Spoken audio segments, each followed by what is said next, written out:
Now live on Facebook and YouTube. All right, I'd like to welcome everybody to the Carroll County Commissioners meeting Thursday, December 18th. And would you please join me for the pledge? I pledge allegiance to the flag of the United States of America and to the republic for which it stands, one nation, under God, indivisible, with liberty and justice for all. Roll call, please. Commissioner Workner, Here. Commissioner Wodransky, Here. Commissioner Leggett. Here. Motion to approve summary recording of the minutes. I'll make the motion. I'll second. All in favor, aye. Aye. Skipped What, me. you supposed to say something? I, Eva N. Johnson, Assistant Clerk 2, certified that the entire recording of the proceedings at the prior meetings are captured completely and accurately in the electronic record and are available at the office. Now I get a motion to approve summary recording of the minutes. Or you just want to go with We the did it, first so we can just one? Motion to approve appropriations. move to approve. Second. All in favor, aye. Aye. Aye. Aye, that motion's carried. Motion to approve appropriation amendments. So moved. Second. Any discussion on this motion? All in favor, aye. Aye. Aye, that motion's carried. Bills today are $164,190.95. Motion to pay the bills. Move to pay. Second. Any discussion on the bills? All in favor, aye. Aye. Aye, that motion's carried. Motion to pay the bills without prior. So moved. Second. All in favor, aye. Aye. Aye, that motion's carried. Motion to approve resolution number 2025-34 to declare internet to conduct an internet action for the sale of unneeded absolute of unfit county personal property in county year 2026. So the motion. I'll move the resolution. Second. Any discussion? All in favor, aye. It's a resolution, is it not? This says motion. Oh, sorry. It's a roll call. Commissioner Workner, Yes. Commissioner Wodransky, Yes. Commissioner Leggett. Yes. Motion carried.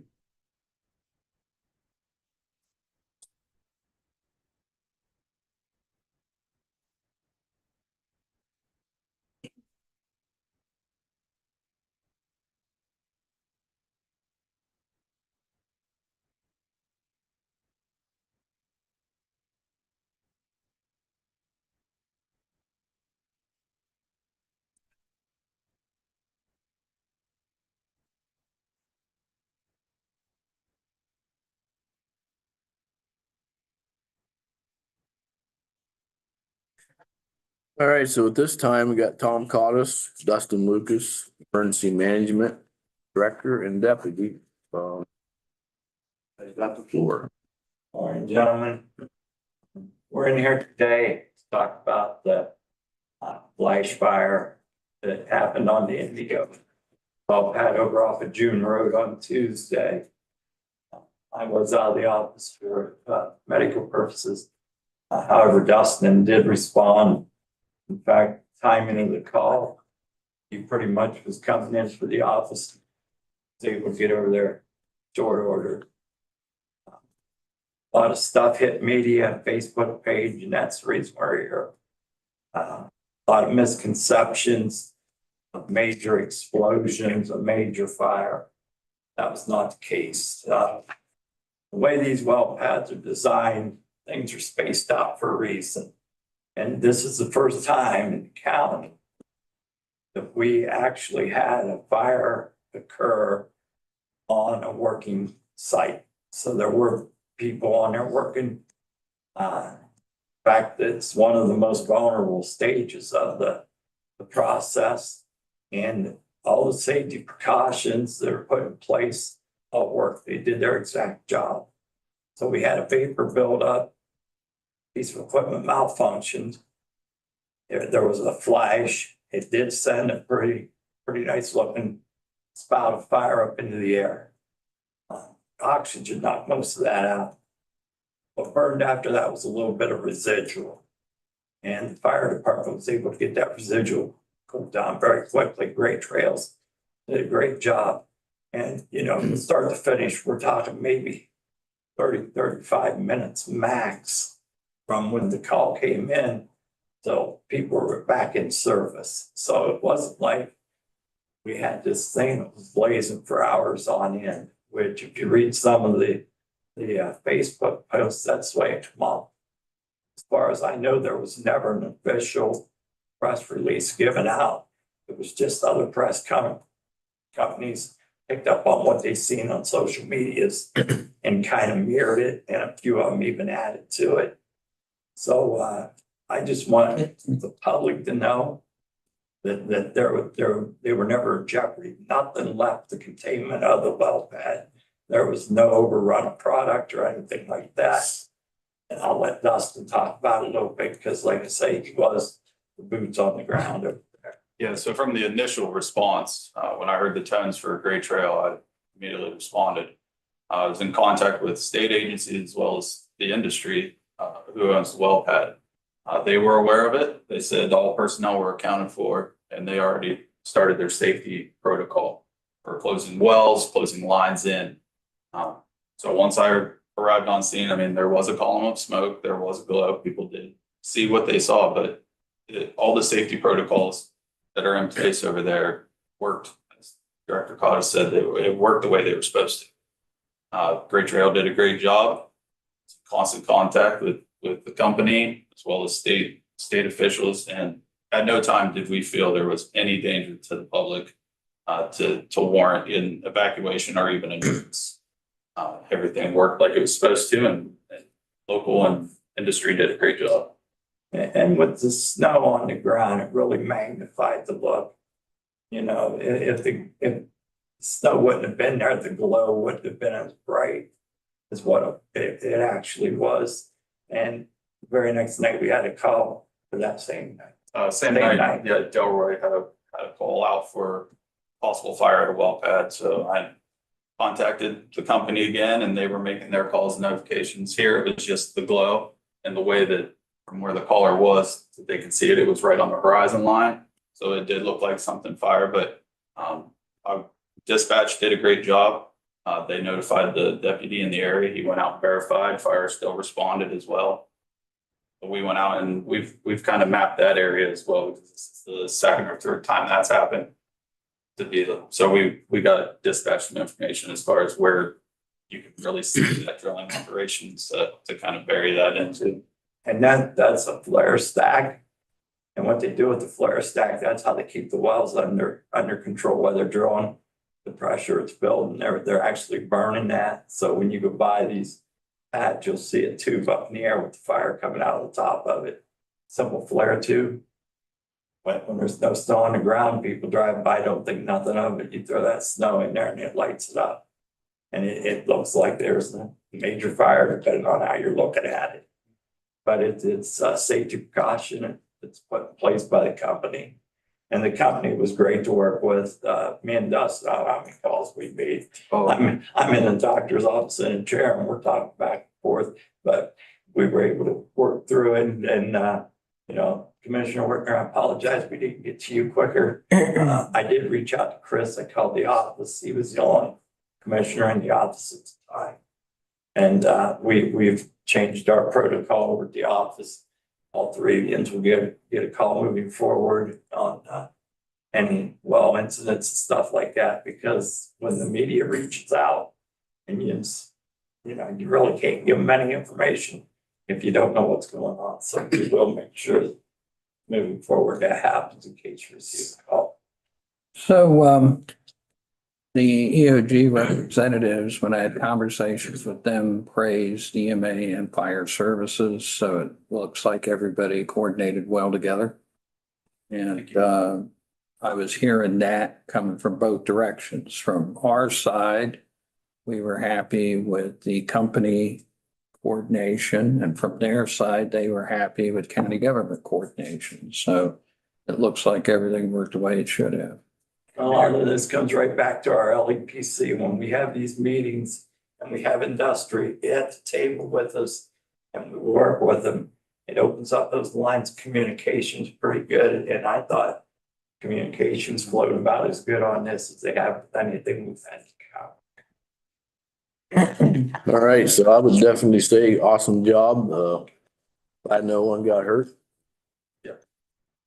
So on the June well or June Road well or whatever you're calling it, Indigo well, there was actual workers on the well when it happened, Yes. and there was no injuries reported. They were in the fracking process and that, you know, that's when you get gas kicked around the head of the well to the most vulnerable point.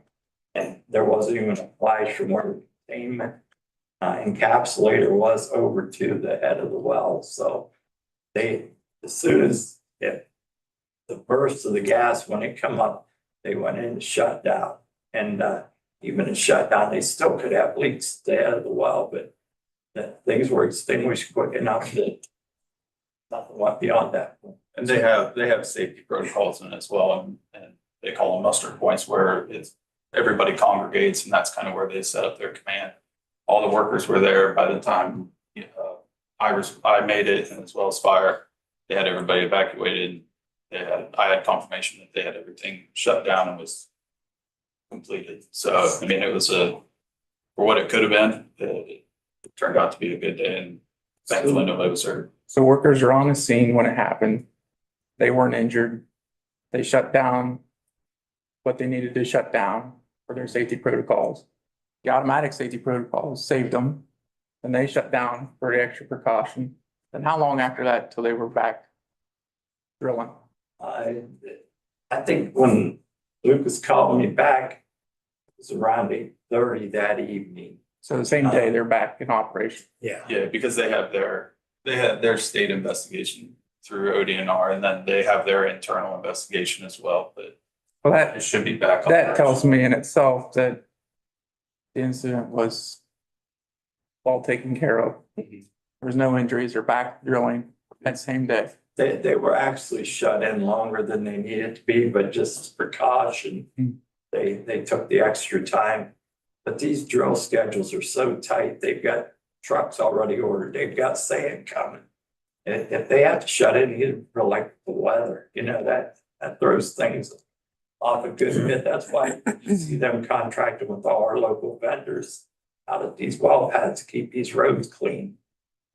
We got a lot of small landscaping companies and stuff in this county doing all right during the winter months here. So, and in the past, they had people laid off. These people are working. So it's just been a huge positive and you know, I've got trust in the industry. I think they're steering us very straight on what they're telling us.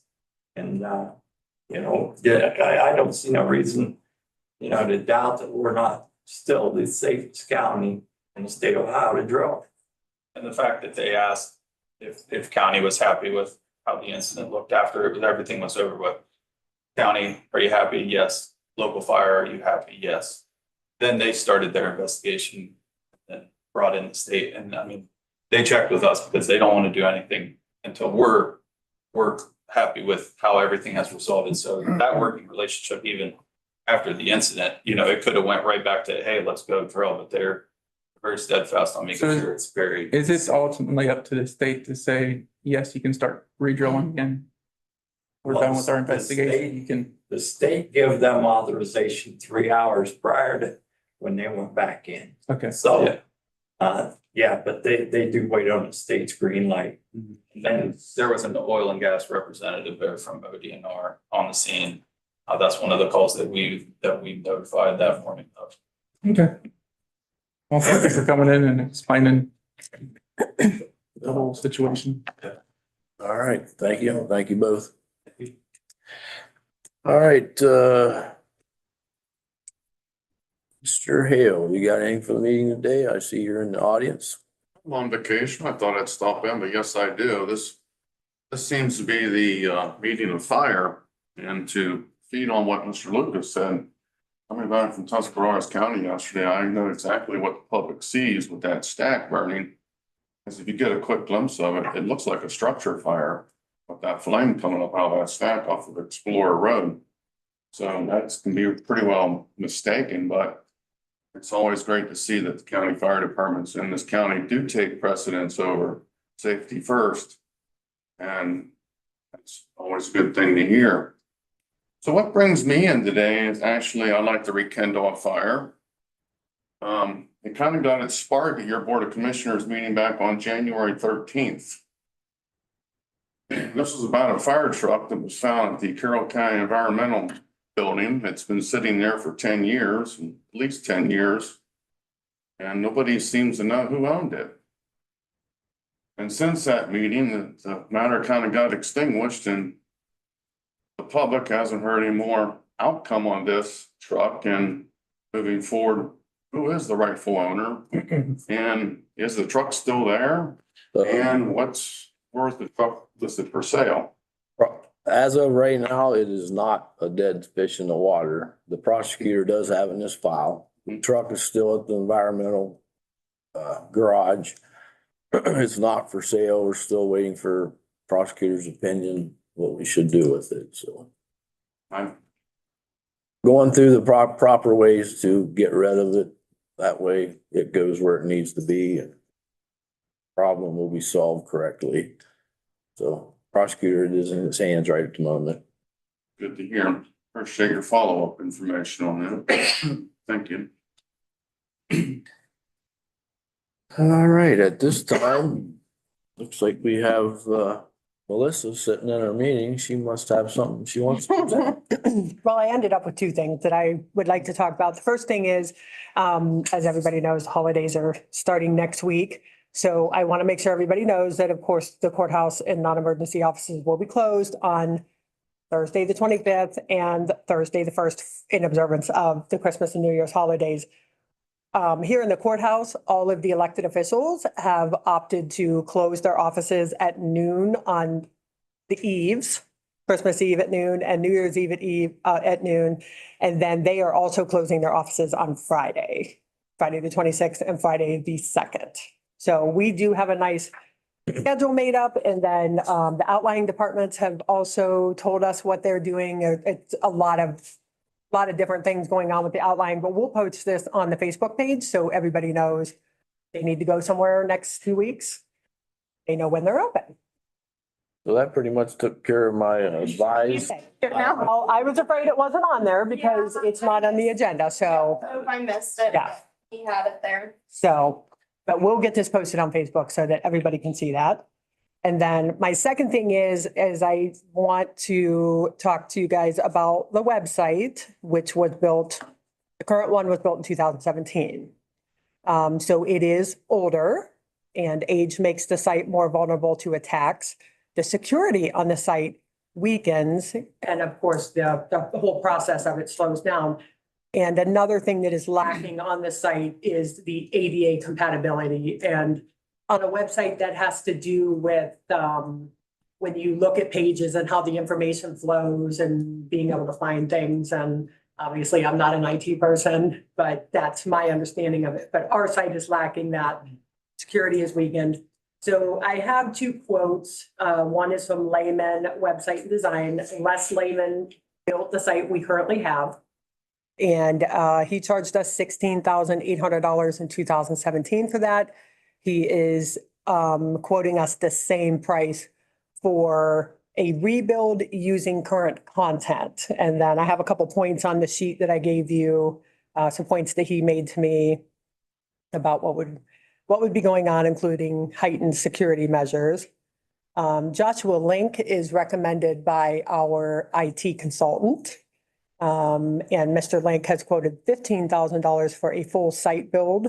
It would be a brand new look. $1,500 annual operating cost. Mr. Link provided a very nice project proposal where he's covering a lot of things in here. The goals of the project, the things that he found in his preliminary audit, which again, he's got at the top there, the accessibility issue. His solution, what we'll get, the benefits, and then he has a breakout of his charge. So I just want to get that in front of you guys because we're gonna have to probably do something in 2026 with the website to get up to date and be more secure and more accessible. I got a couple of questions. I will try my very best. I remember when we initially set this thing up, it was a big deal. Yeah. So the Joshua Link proposal is $1,500 annual, Yes.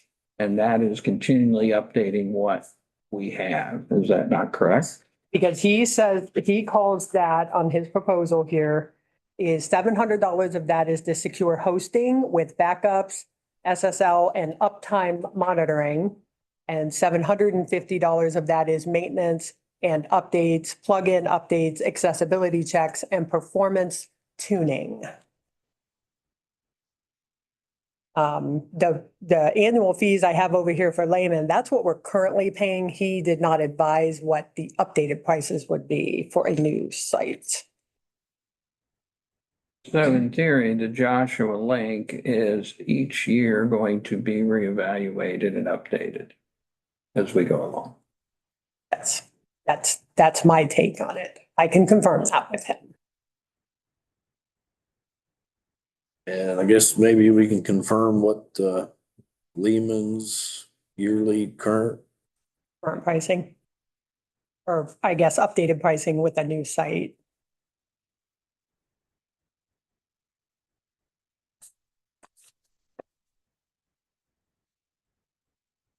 I did email you some examples. Joshua is the person who built the Save 22 site.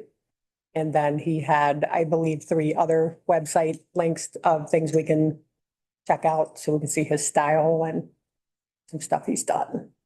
So, Well, one that is a Joshua Link, somewhat cheaper, but it'd be a completely fresh look at our website. mhm. Yeah, I think when you look at the cost estimates, Layman's proposing, though he's coming in the exact same price as he did in 2017. He's already got all the work done. Right. It's basically just gonna update what's there. Yeah. Josh is cheaper at 15,000. He's going to from the ground up, build a whole new site. Yeah, because he says right in here, he's gonna reuse the content. While neither one of these are actually Carroll County folks, Mr. Link is from Yorksville, and I believe Mr. Lehman is from like Millersburg area. I think he's Canton. You think it is Canton? Okay, so they're nearby us, so somewhat local folks too. Well, and I like the idea that the Joshua Link is going to be annually reevaluated. Mhm. So we had a slight discussion about Lehman's actual cost. Yeah. 'Cause right now, this is just current cost. Right. So I feel that we probably should table this until Monday. And I'll, gather up some more information and we can make a Make a decision. decision. We just need to get the conversation started and So I'll make a motion to table this website till Monday's meeting and then make a decision. I'll second. Any other discussion? All in favor, aye? Aye. Aye, that motion's carried. Thanks, Melissa. You did two things in one. All right. All right, I'd like to advise request is a payment request is $39,956.54. Motion to approve the payment request form number 1 for the 2024 Water Pollution Control Loan Fund retroactive to Monday, December 15th, 2025, and authorize the board president to sign the same. Move to approve. Second, Any discussion? what? it's for WPCLF. Yeah, but the retroactive. Because I had that all ready to go Monday afternoon and I had to make sure I could get it to the EPA and make sure it was done right. So that's why I'm just having you do it. That's right. Any other discussions? All in favor, aye? Aye. Aye, that motion's carried. Advised payment request is for $74,530.49. Motion to approve the payment request form number 2 for the 2024 Water Pollution Control Loan Fund and authorize the board president to sign the same. So moved. Second. Any discussion? Yeah, just real quick, the amounts that we are requesting here, this is from the state grant. Correct. Some of these septic projects could have homeowner buy-in to them as well. One of them is actually, I take that back. One of them, the homeowner had to pay 15%. And I have another one that will be on Monday's request that has to pay 50%. But the bulk of them are 100% by the EPA. None of this money is coming out of the county funds. It's all Out of the state. state grant in Omaha. It is, and it was 150,000 for 2024. All right, all in favor, aye? Aye. Aye, that motion's carried.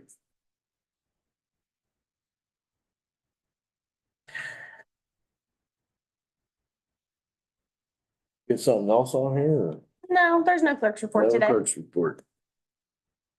All right, Commissioner Work, you got anything for the board today? I would just like to make sure that, Tom, would you let the OG reps know that the commissioners appreciated the feedback from the industry on that well event? So I know I thanked them at the time they contacted us, but I want to make sure we reiterate that. I want that communication line to remain open and viable. That's all I have to share. Commissioner Madansky, you got anything for the board? Yes, sir. Thank you.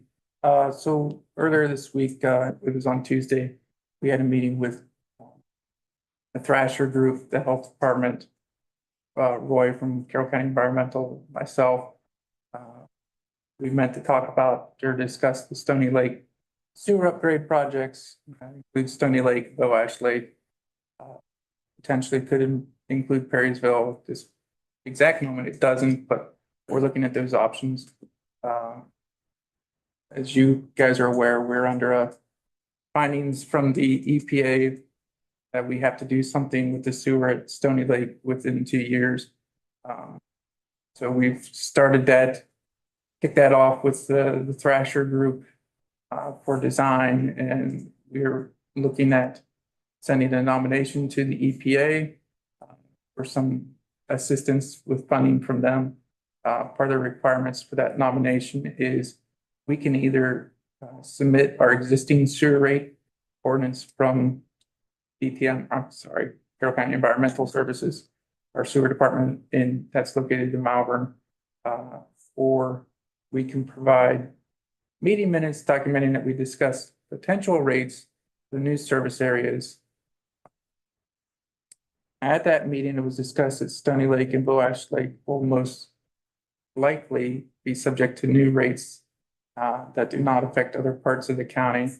And those rates would need to be implemented based on the loan amount and repay planning, the repay amount for the planning and design loans.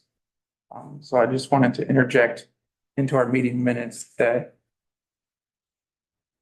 at this point in our discussion, we didn't feel it was fair to make the people that are utilizing the sewer currently in Brown Township area be responsible for the sewer that's down at Stony Lake or Bow Ash. So we don't want to use those service rates for that region of the county until we know what the payback's going to be. And we won't know what the payback's going to be until we get the design done. So it's kind of like the chicken egg, which comes first, the chicken or the egg? And so the EPA said, well, we can just have in our minutes that the rates will be based on repay plan.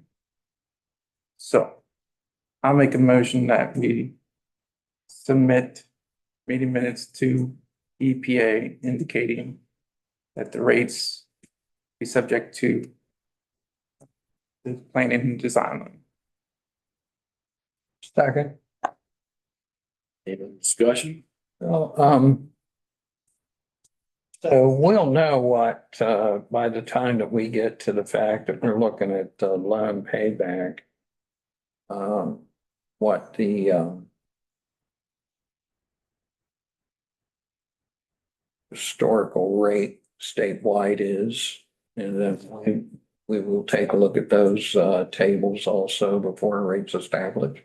Yeah, That'll all be good change with money's out there to get to help build it and to design it. So absolutely. And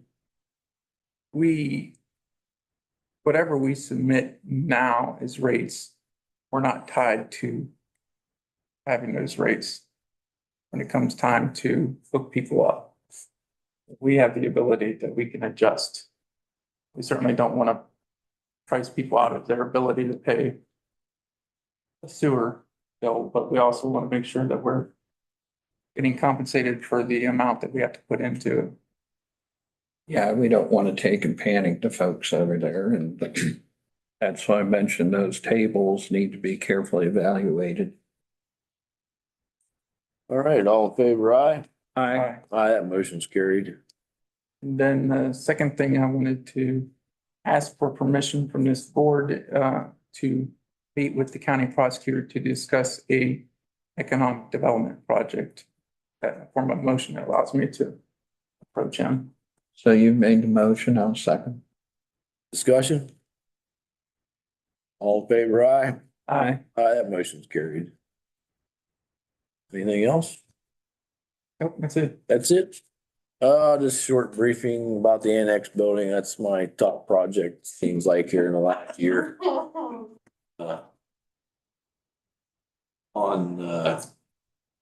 I think that was Tuesday it was Tuesday. Met with everybody that was going in. I didn't see you two there. Were you guys there for the key thing? No? Right. Might need to get you up on that, so, walked through with the rest of them, just to make sure the keys and fobs and everything was suited. The sidewalk is completed now. The only thing that is not done is the backfill up against the sidewalk. We're not gonna be able to do that till spring. The entire sidewalk around the whole building, there's a small part that goes from child support entrance down around to the election boards, anything that's left. Very short sidewalk. Hopefully get that done in the spring. It's not crucial at the moment. Everything else is safety now. People getting out of the building without sunken sidewalks, like so. On Tuesday, contractor give permission to the JFS to start installing all the new cubicles on the one side. Child support's already got most of their desk already in there. I think there's only one I saw that wasn't installed. Touch up paint's going on, a lot of cleaning. I think there's a little bit of electrical holdup still. I think Tyler Sheets doing a good job. It's a lot of electrical. I'm sure you've seen it, Tom. There's hanging out and dusting wires everywhere. I was in you guys' side where you're gonna be housing, and it looks like it's coming along fairly well. It's like we got flooring and all the ceilings. I think yesterday they was actually hooking up your heaters, maybe. I think the electrician was hooking them up, so. When's the last time you guys were in there? Been a little bit? Been a little while. All right, maybe we can meet over there Monday or Tuesday next week and do a walkthrough again. Other than that, I really don't have much for the board. Got questions for me, Bob? I do. So the key fob system, I know there was discussion of whether there would be compatibility issues. What did we decide was going on with that? So the sheriff met over there. He's the one that has control of the fobs. He was there with his laptop, downloaded the fobs, so he'll have control of the access and timing that they're allowed in. It is a little bit different than our fob, so you will have a fob for that building. There'll be two fobs. Should be two fobs. That can be changed later, but right now that's what we have, and that's the cost efficient way to proceed, so. That's pretty much how that's gonna work. Okay. And then, had a conversation, with the clerk of courts, who is wanting to make, advanced preparations for a move. So it's probably not too soon to discuss, the clerk of courts moving to the, spaces now, housing the Board of Elections. Yes, and that determines, when you say clerk of courts, it's title office that will be moving, and all, from my understanding, all the filing that they have up there on the fourth floor will be taken down to the lower floor. The idea is get the weight off of those upper floors. But I guess the main thing that needs to be discussed is that it is our intention to move forward with that move so that he can begin to make preparations for it. Is that still the appetite of this board? I'll make a motion to move the title office down to the Board of Elections office as requested by Clerk Bowman. I'll second that motion. Any other discussion on this motion? This will just give him the ability to start making preparatory moves in anticipation. Yeah, and then if there's anything that he needs in there, he'll have to deal with the election board to give him permission. I think some of them rooms he might not be able to have access to, but he'll have to check with the Board of Elections. All right, all in favor, aye? Aye. Aye, that motion's carried.